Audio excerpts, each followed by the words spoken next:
is a place that belongs to all of us, a place with a beauty all its own, a place graced by the presence of trailblazers, from Winston Churchill to the Dalai Lama, Audrey Hepburn to Masai Ujiri and the Toronto Raptors. Visionaries, leaders, artists, storytellers, athletes. Those who come here with purpose, with lifetimes packed full of experience and unique perspectives. Not all were in the history books. Not everyone a household name, but every voice important. This is a place that has the power to connect us all, a place that leaves us inspired, stirred, and most importantly, thinking differently. It's the go-to place for conversations that matter. And while this place has no fixed address, it is here, on this stage, at this podium, that our most valuable national resource lives: open dialogue. Join us here as we share the ideas that drive this nation forward. Join us in this place. Welcome to the club, the Empire Club of Canada.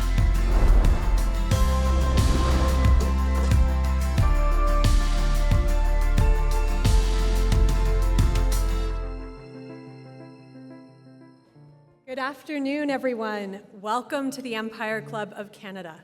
I'm Jenna Donaldson, chair of this historic organization and your host for today's event. To formally begin, I want to acknowledge that we are gathering on the traditional and treaty lands of the Mississaugas of the Credit and the homelands of the Anishinaabe, the Haudenosaunee, and the Wendat peoples. I encourage you all to learn more about the traditional territory on which you work and live. I would also like to begin by recognizing our sponsors. The Empire Club is a nonprofit organization, and our sponsors generously support the club, make these events possible, and make viewing online complimentary. So please join me in offering a huge thank you to our lead sponsors, Bruce Power and Liuna.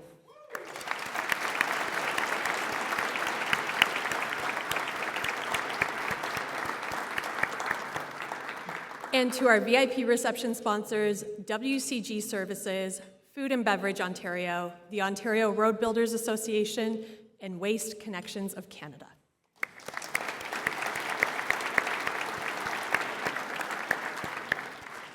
And thank you as well to our supporting sponsors, the Greater Toronto Sewer and Water Main Contractors Association, and the Provincial Building and Construction Trades Council of Ontario. Thank you.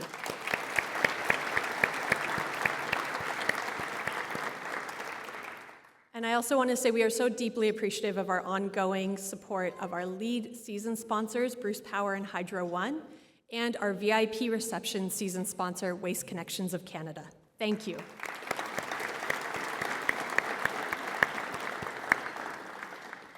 And finally, thank you to our media partner, the Toronto Star, and our AV partner, Bespoke Audiovisual.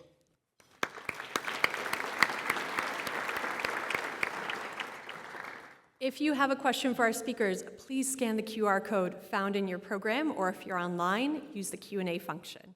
For those of you who are online, if you require technical assistance, use the chat function and our team will be there to help you. Today's discussion is an important one about Ontario's future, a topic that could not be more timely or more pressing. I know that everyone in this room is deeply invested in Ontario's success.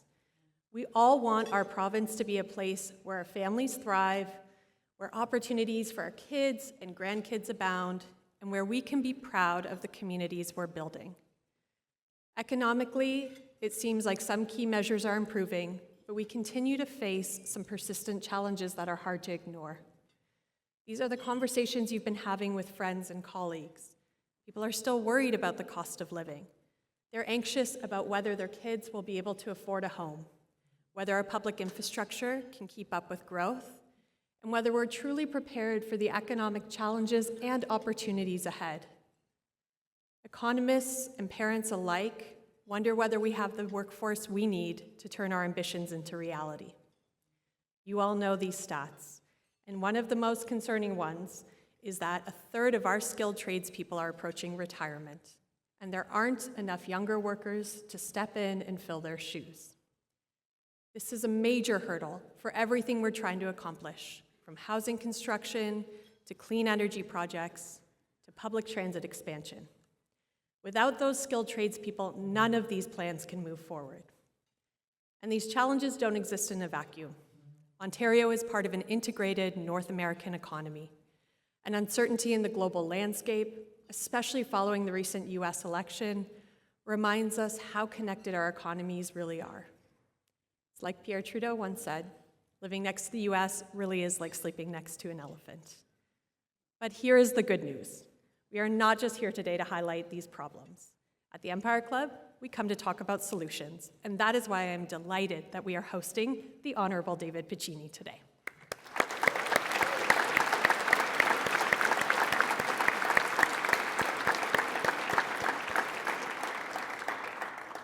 He is Ontario's Minister of Labour, Immigration, Training and Skills Development, and he's going to share his plan to support real, actionable steps to help ensure Ontario's prosperity, and how he is championing initiatives that empower workers, protect their rights, and prepare them for the jobs of tomorrow.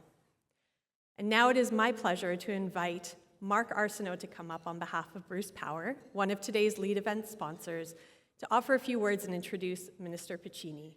Mark is the business manager, come on over, Mark. Mark is the business manager and secretary-treasurer at the Provincial Building and Construction Trades Council of Ontario. So please join me in welcoming to the stage Mark Arsenault.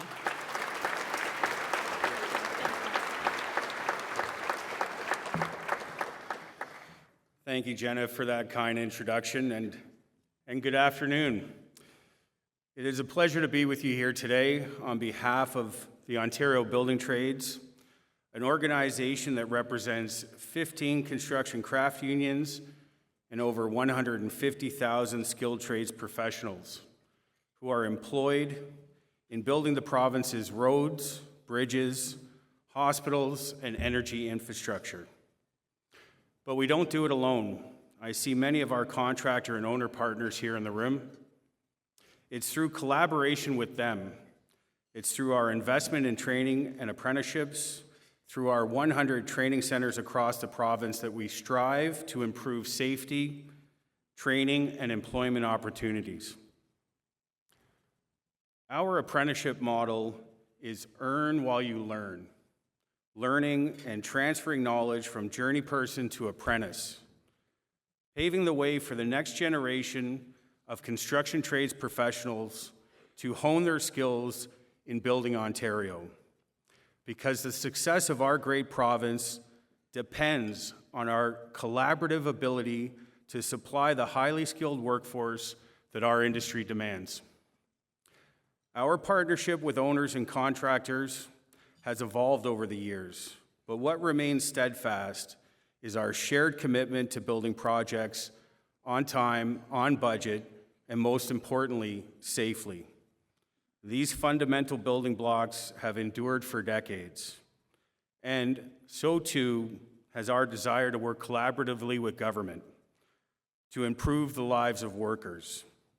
Our keynote speaker today is always eager to meet with trades professionals and support our industry. Now, in his second year in the post, Minister David Piccini has earned his reputation of rolling up his sleeves and working for workers. It is my distinct honor to introduce the minister today, and while he needs little introduction to most in this room, I would like to say that through the minister's leadership at the cabinet table, we have seen a proactive approach to rejuvenate public interest in the skilled trade sector precisely at a time when it is needed. Minister Piccini understands that young people entering the skilled trades can have a safe, long, and prosperous career, which is why he is a passionate champion of the sector.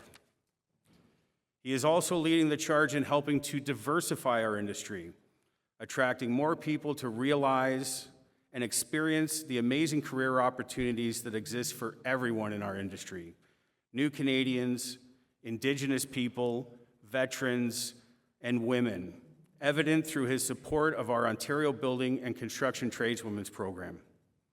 Ladies and gentlemen, addressing the Empire Club of Canada, please join me in welcoming a friend of the building trades, Ontario's Minister of Labour, Immigration, Training and Skills Development, Minister David Piccini.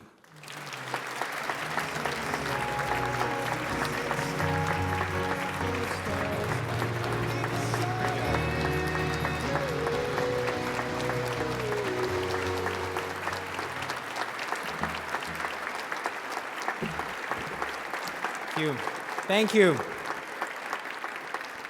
Good afternoon, everyone. Thank you so very much to all of you who are here today. What an incredible room. Mark, thank you for that great introduction and your conviction and leadership for young men and women in the skilled trades. To Board Chair Jenna Donaldson, board members of the Empire Club, Kent, Emerson, and staff, thank you for inviting me to speak and for hosting today's sold-out event. What a room today.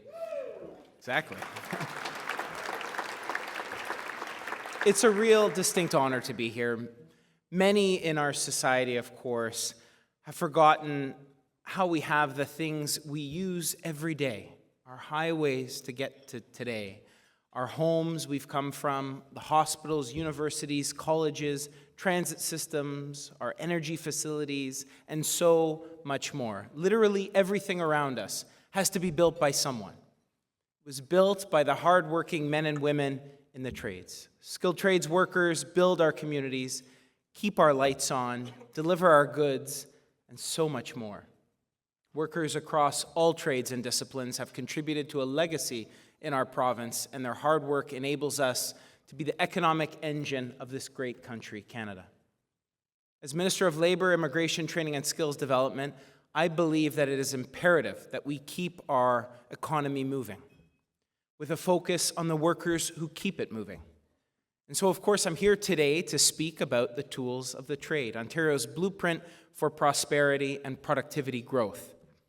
When I say tools, I don't mean physical tools, although I'm sure my wife wishes that after a year in the job, I'd be a bit more of a handyman around the house. I mean the core building blocks for prosperity. I mean the big things we are doing with the trades and skills training to ignite our economy and build a stronger Ontario. I've said often that one of the greatest existential threats facing our great province, our country, is our declining productivity. In the 1970s, just think, we were the 6th most productive economy in the OECD, the Organization of Economic Cooperation and Development, and in 2022, we have fallen to 18th. How did we get here? There, of course, are a variety of reasons. Canada has become more focused on performative actions than on the core building blocks of success. In Ontario, we became a jurisdiction defined by the highest regulatory burden and complex regulatory systems that made it harder for goods and labor to move. Through a complex web of permits and endless processes and escalating fees, getting shovels in the ground to build the infrastructure we need became a near impossible feat.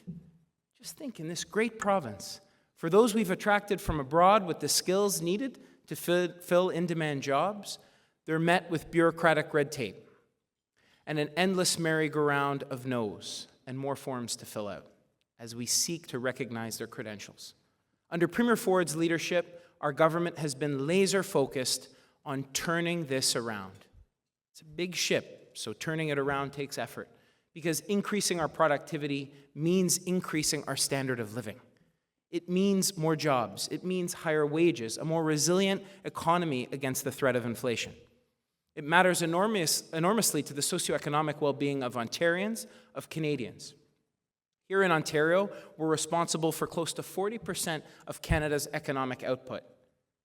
I want to grow that, and it's not a matter of political ideology. I believe it's a moral and national imperative to turn this ship around. There are those who associate improving productivity with worsening outcomes for workers, working harder, longer, experiencing burnout and fatigue. But in actual fact, that's not the case. It means working smarter. It means investing in new technologies. It means a more educated and better trained workforce. I want to zero in on that last point. That's the crux. Zero in on that last point. The point about being more educated. Formal schooling has never been higher in our country, yet we see our productivity declining relative to our peers. Now, this lies at the heart of what I'm here to talk to you about today. Premier Ford and our government recognize that more education is important. However, we must refocus that attention to the type of learning that builds the skills that are useful to workers, employers, and the economy. How do we build and instill these tools for success? 1, we invest in training. 2, we reduce barriers. And 3, we build relationships. So let's talk training. Investments in training today that meet the needs of tomorrow's society. Instilling our young boys and girls with the ability and the skill sets to navigate our ever-changing economy. Because you don't value a society that you passively inherit. We value a society that we have an active stake in creating. And that's why we launched one of the largest training funds in Ontario's history, our Skills Development Fund, that many of you have already pulled me over to talk about this morning. It's broken into 2 streams. Capital, one that helps build training facilities, think bricks and mortar. And the training stream, one that funds better training for better jobs with bigger paychecks. In the first round of our capital stream, we're helping build, just think of this, 235,000 new training spots. And that's just round 1.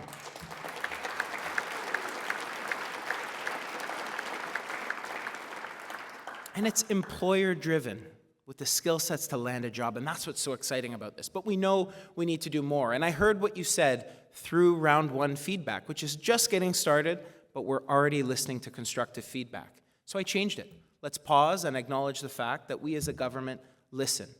We are a government that acts, and we've made this fund better. And this is Premier Doug Ford's way.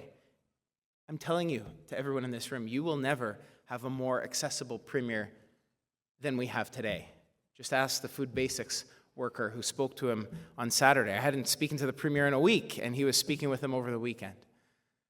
As we speak, of course, our intake is open for the first round of SDF Capital, Seed, and Grow. The Seed stream to help develop that vision for training. So for those of you that have a vision and want to bring it to reality, Seed stream is for you.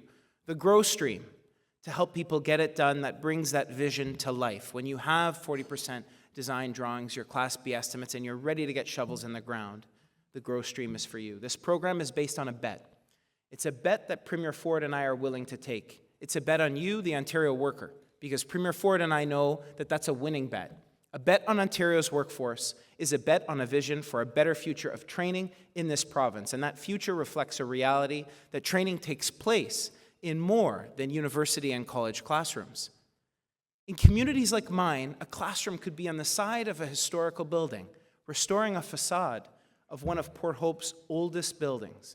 It could be at Downsview Aerospace at the forefront of the tech sector. Of course, Ontario's tech sector is growing 4 times faster than that of Silicon Valley. Or it could be in Thunder Bay, where we're bringing primary care closer to home thanks to externship programs that have 100% retention and are bringing more young men and women into primary care.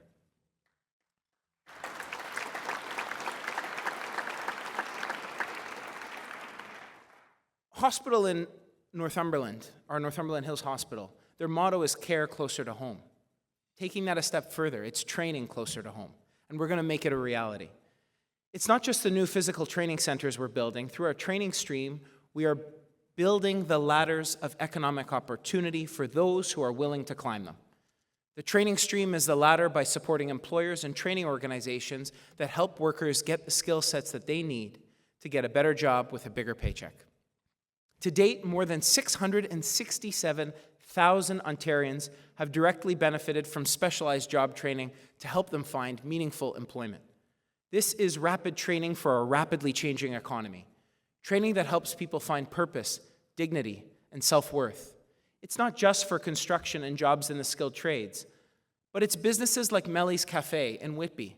I visited on my way home last week, where they work with adults with intellectual and developmental disabilities to learn the practical and soft skills to help them find employment where they can not just prosper, where they can thrive. I mean, I bet you didn't know that 1 in 4 adults with intellectual disabilities, only 1 in 4 are employed.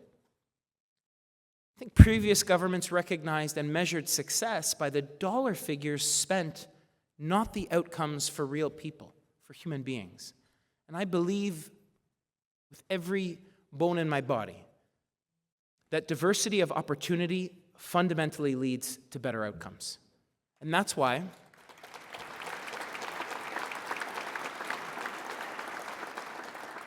this fund is backing the training opportunities at places like Melly's.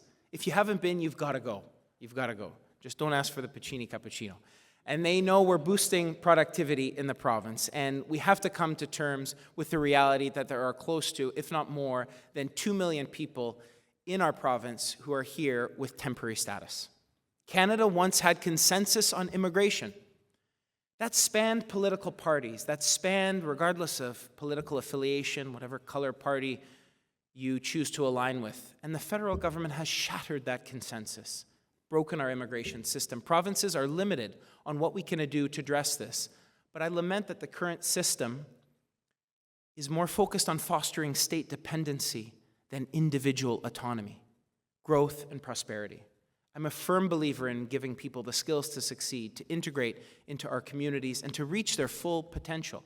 And that means breaking down barriers so that all residents, regardless of where they come from, can contribute to and benefit from our shared prosperity. Take, for example, the fact that Ontario, this province, was the first jurisdiction in Canada to ban discriminatory Canadian work experience requirements in favor of pure competency assessment. We introduced parallel processing because we don't want people to be held up simply because they are missing one piece of paper. Think of a Ukrainian that's fled the brutal Russian aggression. No more red tape. This is the transformation we are leading at the Labor Ministry. 1, have a plan to get people's competency assessed. 2, have a timeline so we don't waver. And 3, give them clarity and paths into jobs with the training I just mentioned. Simply put, the piece of legislation that governed credentialing from all but our healthcare trades hadn't been touched in years until we came into government. My belief in training this comes from experience. When I worked for the Royal College of Physicians and Surgeons of Canada, I had the opportunity to work with remarkable physicians and surgeons designing a competency-based system to physician training that had competency at its core. And that's a system we're bringing to Ontario. Finally, I want to talk a bit about relationships. For many years, progressive conservative governments were defined solely by their relationship with employers. I recognize that. Premier recognized that. Today, I'm so proud as I look at this room today to say that that's not the case. The presence of organized labor here in this room speaks volumes to the value that Premier Ford and I place in that close relationship we have with unions across Ontario. Thank you for being here.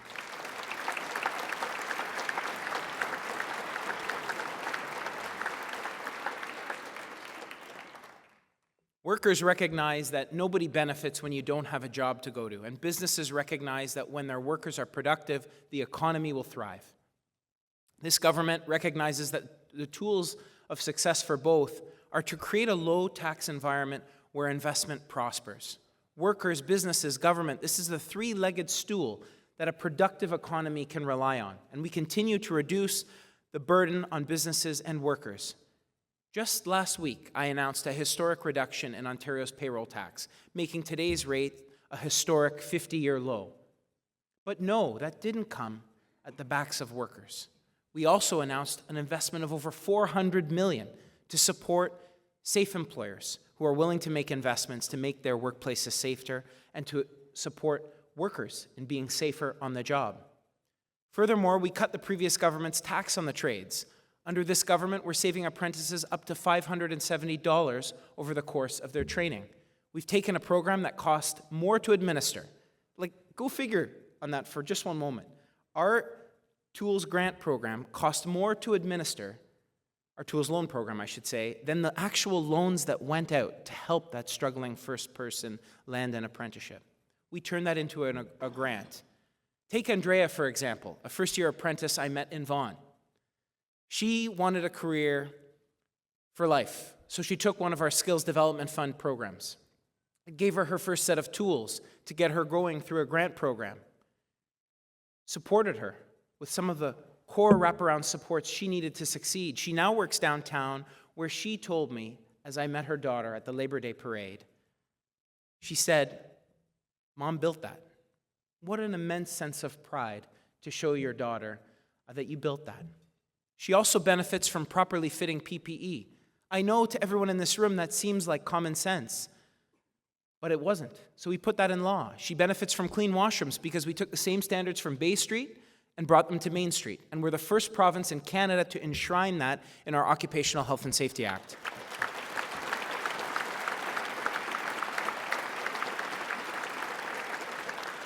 And we're not just doing that in the skilled trades. Take the Bahamian woman I met with the brothers and sisters from Unite Here Local 75, and I'll never forget that day. Her co-workers huddled at the back of that Sheraton, peeking through the doors upon the completion of yet another successful Skills Development Fund program, as she received a powerful, very powerful acknowledgement of her potential. Not an Ontario Works check, but a certificate acknowledging her unique skills and abilities in landing that better job with that better paycheck. What has been the result of these efforts? A 30% increase in women registration in apprenticeships in 2023, an increase in Indigenous registration in apprenticeships. Because you all know, for those of you that want a new hospital, I'm fighting for one in Campbellford. We're never going to build the hospitals, the schools, the public transit we need, leaving 50% of our workforce behind. I didn't get into this job to listen to the vocal minority in this country who oppose the interests of hardworking men and women in this province. This minority is okay with expensive power, less transit, fewer hospitals, scarce homes, and no future, and they will find every reason to study it to death. They would rather have us stuck at a standstill. That's not something I'm willing to accept when we need more than 220,000 construction workers to deliver on our commitment of 1.5 million new homes. It's not something I'm willing to accept when more than 1 in 3 tradespeople are retiring in the next decade. And it's not something I'm willing to accept when people in rural Ontario are struggling to find a primary care practitioner. We know too many are allergic to building because saying no is in their DNA, and we have allowed that to permeate across Ontario for too long.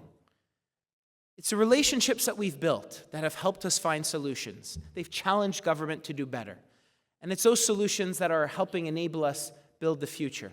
It's that simple. To passively inherit is dangerous. To passively accept the status quo is reckless. But we won't let that happen because the price of inaction is too costly to ignore. When I look across this room, you know what I see? I see builders, I see doers. I see people who create something from nothing, who take an empty plot of land and turn it into a place to call home.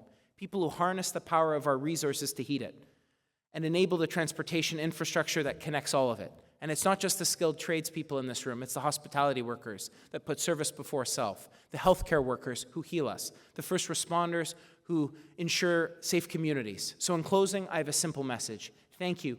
Thank you for making all of this possible. None of this happens without you. You power Ontario, you heal Ontario, you build Ontario, and that is the ultimate manifestation of getting it done. Together, we're ensuring the tools of the trades because Premier Fore and I know that we can't do it without you. And I can tell you for a fact, we never want to. Thank you, and God bless the people of Ontario. Thank you for being here today.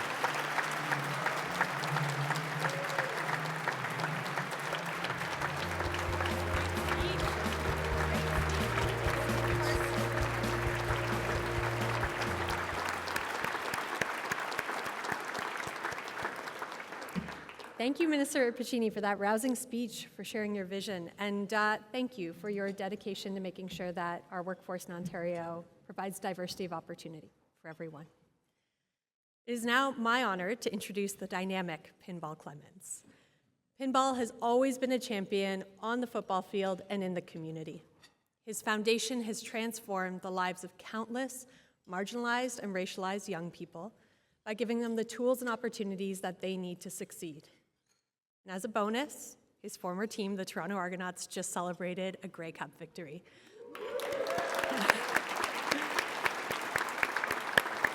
Please join me in welcoming to the stage the legendary Pinball Clemons.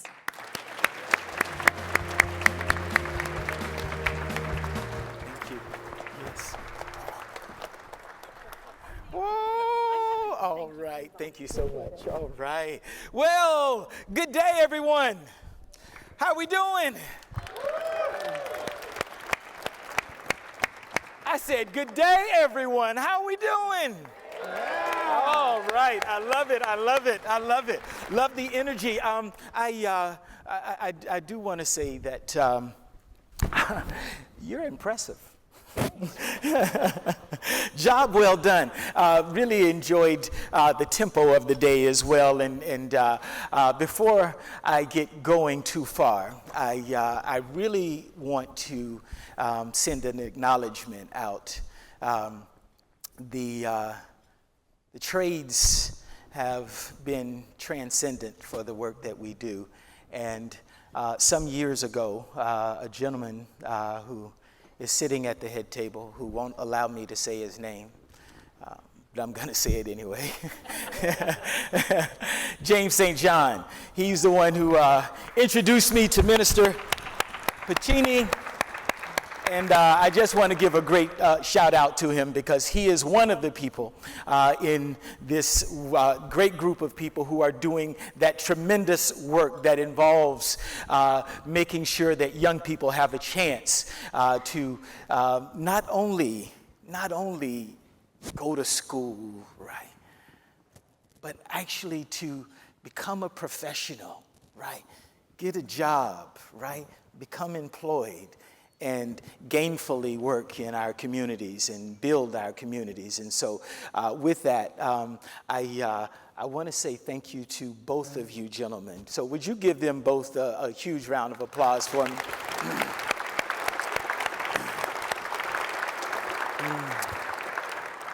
There's a saying, well done is better than well said. Right, so congratulations. I'm the talker up here. You're the doer, okay? All right, so we thank you so much for that. I want to maybe just, before I get into the questions, there's a quote by Dr. Martin Luther King that reminds me of you and your person. He said, the concepts of love and power have been contrasted as polar opposites in our society. In order to exercise love, we must resign ourselves of power and vice versa. He said, but love without power is sentimental and anemic. Power without love is reckless and abusive. Indeed, power at its best is love. The two are synonymous. I have the emotion because I've had the great pleasure of seeing literally thousands of young people transition to employment. And that really is indescribable. The value, the person that it builds, the communities that they build, the families that are enriched are numerous, are powerful. And that's why I'm really pleased to sit here beside you, because that's what you do. All right. Well, thank you.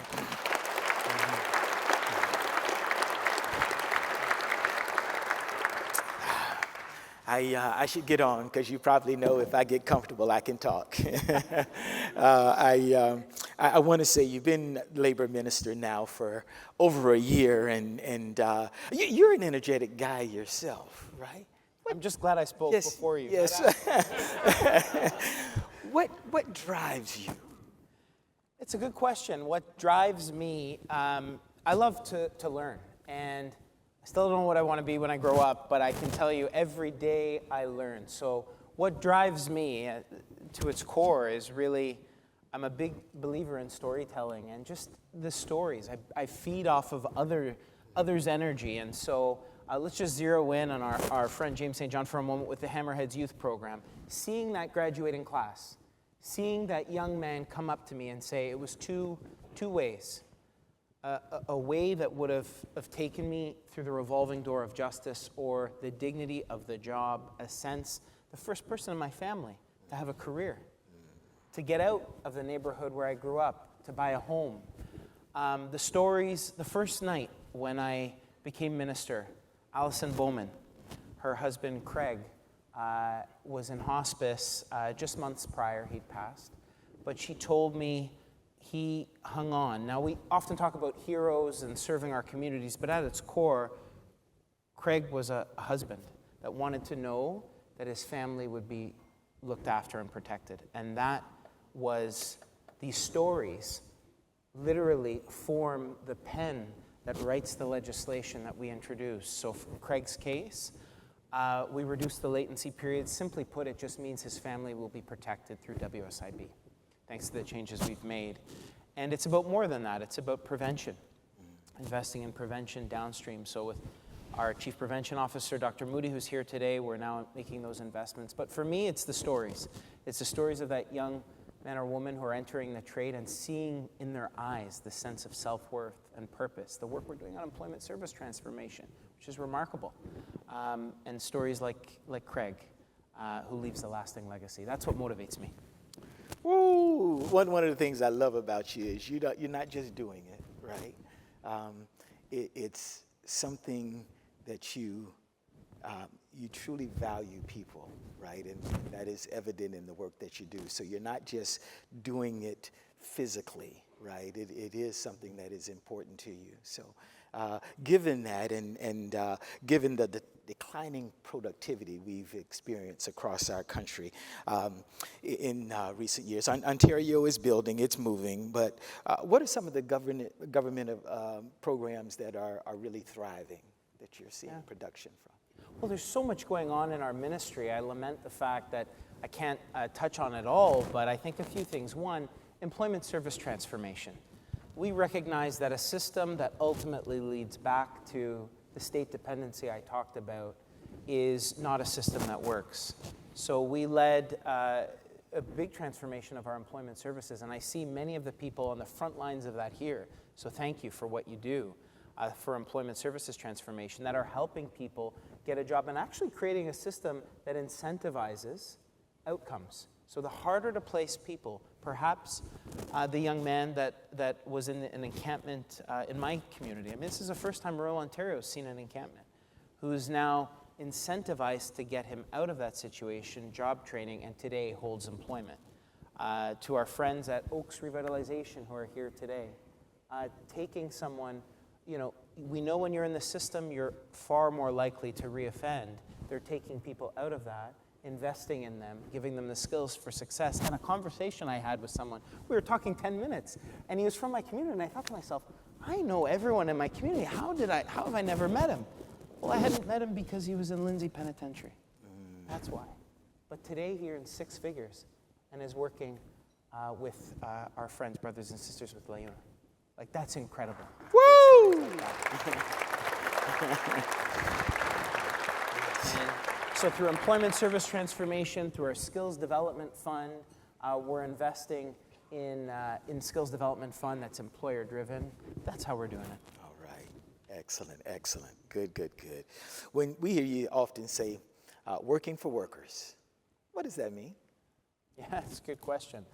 I think working for workers, again, back to those stories, it's about taking the stories from everyday workers and trying to really be laser focused on taking the stories that sew together the fabric of our province and have them reflected in legislation. So again, you know, a big thing that Premier Ford deserves a great amount of credit for is these relationships with organized labor, with employers, that three-legged stool I talked about, that forms the foundation of a strong economy, government, labor, employers together, working together. And so for me, to work for them means seeing their stories reflected in legislation.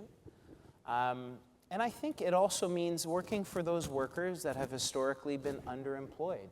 I touched on that. How often do many of you hop in an Uber or a cab just to find out that the driver has an engineering degree or is a healthcare professional? You know, I didn't get a chance to really take a deep dive, but we forced regulatory bodies. Had they been able to do it alone, it would have been done. But a little tension is good to help have a plan in place to recognize credentials. Where credentials are missing a piece of paper, have an alternative pathway or method. Ensure a timeline for assessment. Our practice-ready assessments have helped thousands of nurses, internationally trained, enter the front lines of our healthcare workforce today. And so for me, ensuring we have a fund to back that training, micro-credentials. I mean, who has the ability now to take 4 years off work? So earn while you learn. You heard Mark talk about that. That is the new way Ontario will succeed. And when the Bank of Canada talks about our declining productivity, investing in skills training is one of the big things to reverse that. Tools and machinery, you heard about steps we're taking to give people tools. Investing in machinery at every one of your training centers I visit, you point out equipment that we funded, our government. So that's what it means, I think, to work for workers. Ensure they're nimble, ensure quick training, rapid training, to help build a more resilient workforce that can stand the test of inflation and ensure we're positioning Ontario not just for today, but for tomorrow's generation. Right. That's awesome. I'm sure that there are some questions from the crowd, and so we're going to take those questions. I've got 2 more that I'm going to ask, and I'm not exactly sure how we're going to do that. So that's a little bit of a shout out, and so just a little prep point. I think it's going to come on this device, and because, yeah, well, so because I am, you understand, I'm a football player, right? Yeah, so I'm going to ask the next 2 questions, and at some point, someone is going to give me just a little bit of help in figuring out how we work this technology. Okay, so man, isn't he handsome? All right. We've heard about the recent initiatives. Yes. Good, sir. What's next? That's a good question. For me, I think that as we look to the future, we look to where the puck is going. Wayne Gretzky famously said, skate where the puck's going. I think for me, skating where the puck is going means ensuring we turn the tides of productivity. For me, it's rolling out skills development. The capital piece is just in its infancy. I want to see more rapid training initiatives around Ontario. I want to really instill that concept of earn while you learn so that everybody understands it in every corner of Ontario, so that small business that is within the supply chain of our automotive sector understands and is incentivized to take on that new apprentice. I visit these small businesses and navigating the forms. Would you believe that registering for an exam in an apprenticeship today, you can't do it online. You have to call. You have to call a number. This is archaic. This is literally what we inherited. And so we're changing that, digitizing our system, earn while you learn, micro-credentials that can stack into degrees. That is where the puck's going in Ontario. We've got a fund that has seen that, and that is making the investments to support that so that we can have the best workers. Because as I said, I'll put a bet on our workers in Ontario any day. We have the best workforce. And I like the fact that we have the difficult discussions on how we extract minerals responsibly. But we cannot let delay be the enemy of prosperity and success. I like the fact that we're bringing more women into the trades and taking steps to bring more underrepresented groups. Yes. You can continue. I didn't mean to interrupt that. Yes. So that's, I think, where we're going, that really rapid training that really helps Ontarians earn while they learn throughout lifelong education for everybody, regardless of where you're at, whether you're building or whether you're performing open heart surgery. What is the number one thing that you hear every day from people walking around, or what is that number one thing, and what have you done about it? So number one, without question, is affordability. Affordability is the number one thing we hear through my community. I mean, to have a constituent tell me this past weekend, after our acclamation meeting, to have the constituent tell me to the cent they've quantified dinner out at McDonald's with their family, four kids. That, to me, affordability, that is just a small story of the stories I hear at the doors. And I don't believe one can tax their way to prosperity. We've never raised a tax, and we never will. And I think that's important to create that competitive climate. Just think, Bloomberg said that we were going to get 0 automotive investments. Today, guess what men and women in the trades take home on a weekly basis? 14 million in payroll on a per week. 14 million. And just think we were scheduled to get 0 of that. 0 of 0 is still 0. And so creating a competitive climate, low taxation to attract investment, having the rapid skills training to make those investments, and actually building. We can't normalize a 10-year construction process in the province of Ontario. So for me, tackling affordability means getting shovels in ground. It means having those difficult conversations. A permitting timeline can't be a merry-go-round. It can't be a Where's Waldo at a municipality just to find the right person to get a shovel in the ground. We have to do better.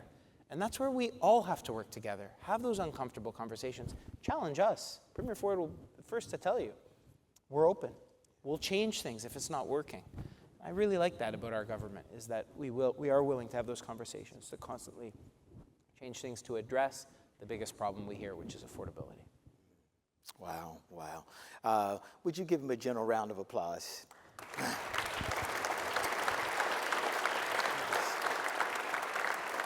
Now, I can read, but my next birthday starts with a 6. And so I'm not exactly sure I can see. So we're going to try this. While more young people are considering a career in the trades, many parents still have a stigma against the trades. How are you breaking that stigma and promoting the skilled trades? Excellent question. Well, I think I'm looking forward to seeing a marketing campaign from Skilled Trades Ontario. I love to see what Skills Ontario is doing. And we're breaking down barriers. I mean, regardless of where you're from. I mean, so many, especially, not to stereotype, but those who've immigrated, we often hear the stories, I wish be a doctor, be a nurse. And I think you can earn 6 figures. I mean, to think people tunneling on the Ontario line today are taking home 6 figures is an understatement to some of the salaries that I hear on those doing the tunneling work on the Ontario line, the largest low-carbon public transit project in North America today, happening right here. So to tackle the stigma, 1, you actually have to talk about the earning potential. 2, to be me, you have to see me.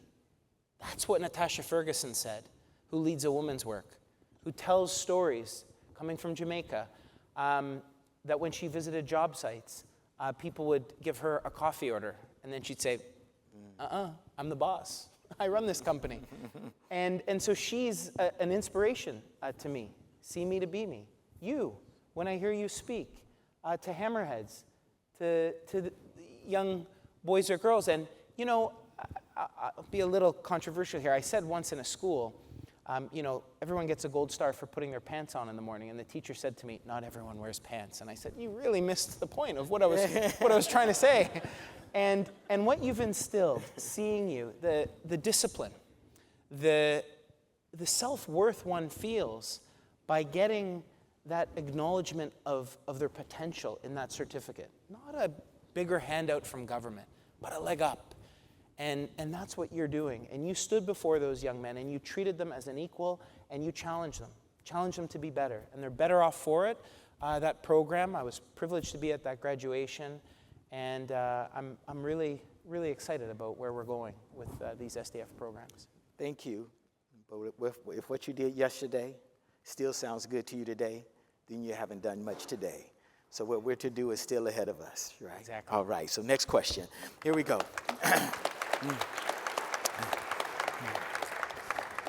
You're proposing changes to the OINP, but the federal government ultimately controls the immigration system. What do you want to see from the federal government to restore the trust in our immigration system?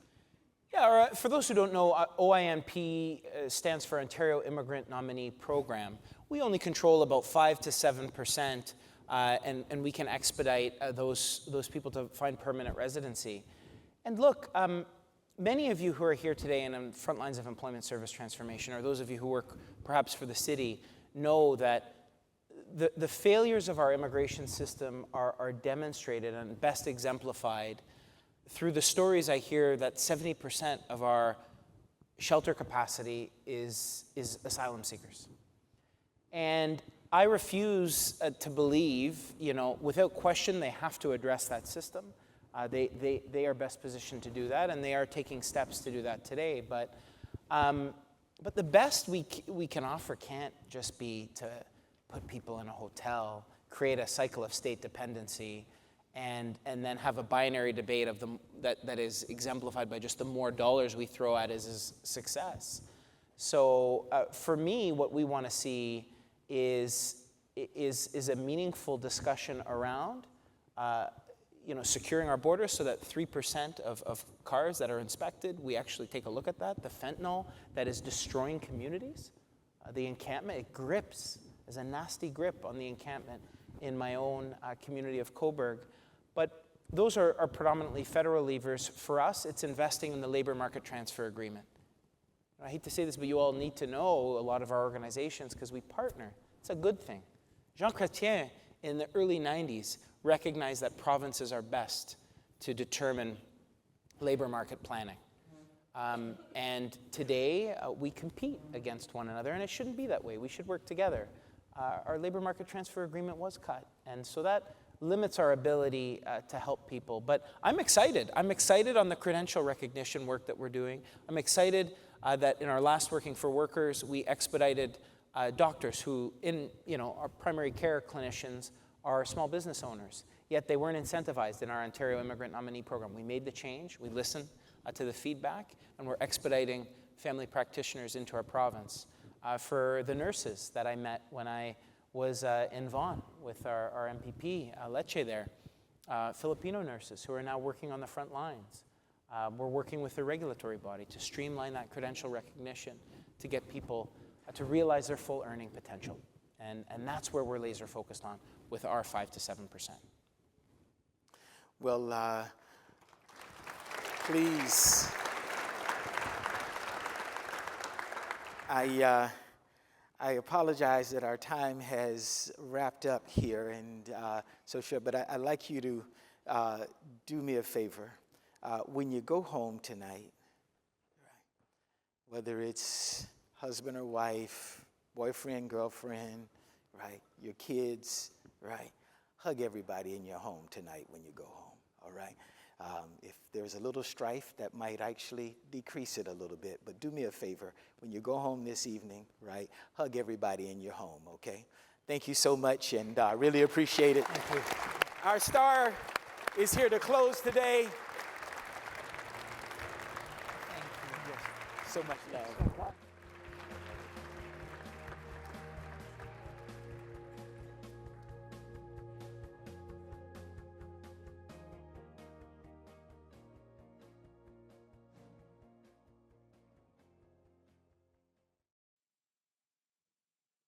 Thank you, Minister and Pinball, for taking us a little deeper there.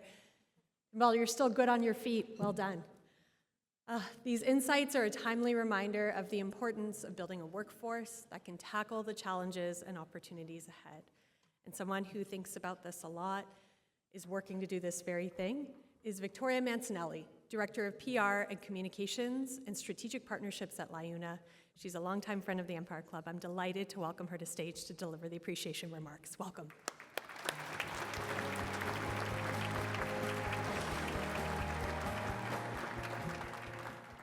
Good afternoon, everyone. That's quite a tough act to follow. Pleasure to be with you on behalf of LIUNA, our LIUNA locals who are here today, and most importantly, on behalf of over 100,000 skilled workers that we represent who build our province.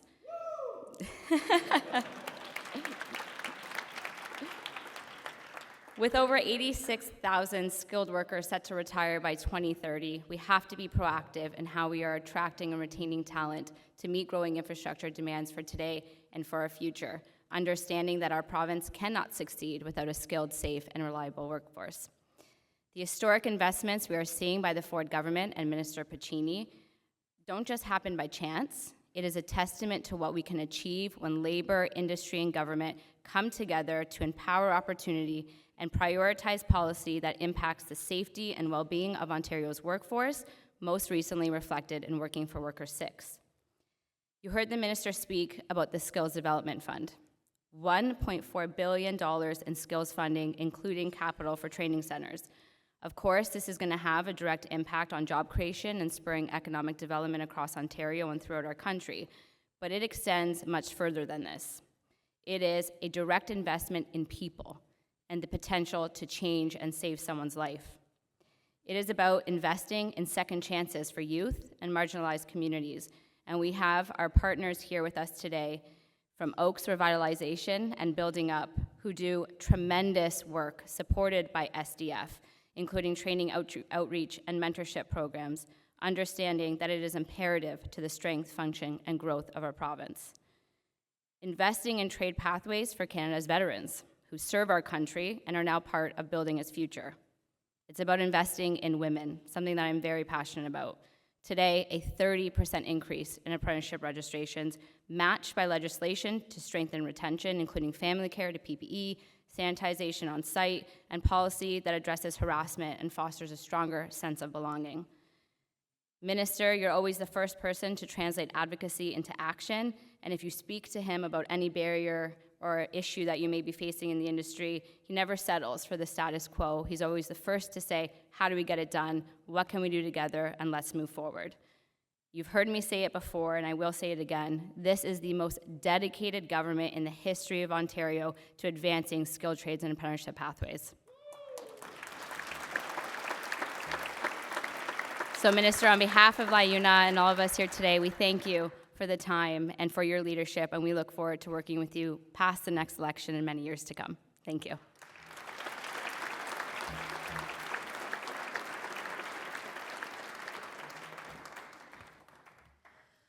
Thank you, Victoria, for those great remarks. And once again, thanks to LIUNA for your ongoing support of the Empire Club. To everyone who joined us today, both here in person and those of you online, thank you for joining this important conversation. And again, a special thanks to our sponsors whose support drives these events forward for the Empire Club. So please join me in thanking them one more time.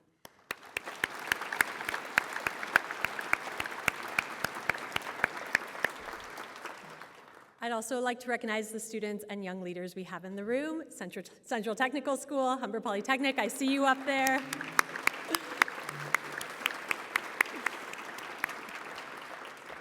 We are glad you're here. Thank you for being a part of Dialogue That Matters.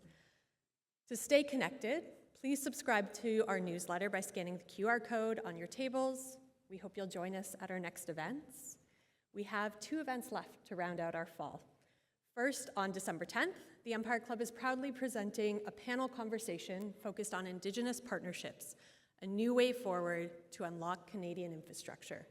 This expert panel discussion will focus on the impact of Indigenous partnerships on Indigenous communities and Canadian infrastructure. And on December 17th, continuing our Fall Energy Series, we have Danielle Smith, Premier of Alberta, and Andrew Furey, Premier of Newfoundland and Labrador, coming together for a timely conversation on the energy trilemma: sustainability, affordability, and reliability.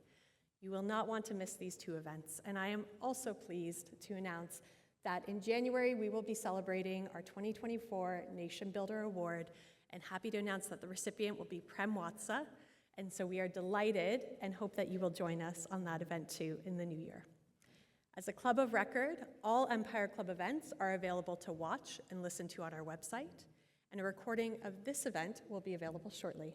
Thank you all for joining us today. I wish you a wonderful afternoon ahead. This meeting is now adjourned.